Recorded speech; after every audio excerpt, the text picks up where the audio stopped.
I had to put it in airplane mode so we don't get interrupted. But this just goes back to what in my other video, me explaining, document that, like, even with documentation and proof, these people will still just batten down the hatches and stand firm and stand fast with lies and bullshit. And it's really disheartening, especially to an employee, because like employee, they're supposed to have these avenues to go to if something's happening to them or whatever. And like, they either just disregard it, don't do anything about it. And if they do something about it or say they do something about it, they lie about what they did or lie about how to go about it or whatever. So you have to not only have proof, but you have to be almost an attorney, or you have to be boned up on the literature. You got to be a quick study. You have to be a Rhodes Scholar of the various administrative regulations and their varying degrees of implementation throughout the department, because otherwise they'll just walk all over you and lie to you and just toss you aside. So fortunately for me, I am a quick study and somewhat of a Rhodes Scholar, and but they're still trying to do it to me. So anyway, this is this when I got my what was it called? Oh, my written reprimand, which was just nonsense. When I got my written reprimand, it prompted me to inquire about my EOD complaint that I filed some months ago. And because I hadn't heard anything, nothing, no investigators called me, nothing like that, against the one and only, get ready for it, the Grace Bernal. This EOD complaint from Equal Opportunity Department, for those not in the know, Equal Opportunity Department of the City of Phoenix. I filed a complaint against her for discrimination based off of disability or a perceived disability.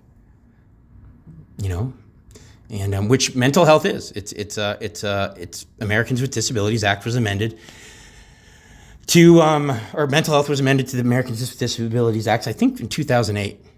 I think so, to include mental health as a disability. So you can't discriminate. It's a federal law now. This is federal, big boys. You cannot discriminate in the workplace against somebody for their mental health disability, their perceived mental health disability. So not even if they're mentally ill, but if someone goes, oh, that guy's fucking crazy, you can't discriminate based off that either. You also cannot even discriminate against somebody who's in a relationship with someone who's disabled, with mental health issues. So even if you got a guy who's late quite a bit because his wife's nuts or something, or crazy or whatever, you can't even discriminate against him because his wife's got a mental health disability. Okay, so now that you know that, you can fact check me if you want me to, but I will tell you now that it's a massive waste of your time, because you don't need to fact check me, because I deliver nothing but the facts. I pride myself on it. Anyway, so I got, within that day or the next day, I think I sent the email on February 10th. I said, hello, Sandra, blah, blah, blah, I would like to ask, the status of my EOD complaint. So she's like, here's the status of your EOD complaint. Thank you. If you have any other questions, call me or message me or email me back, blah, blah. And then this is what I got. I'm sure you've read it by now already. EOD reviewed the information you provided, okay, and determined that you did not establish prima facie complaint of discrimination.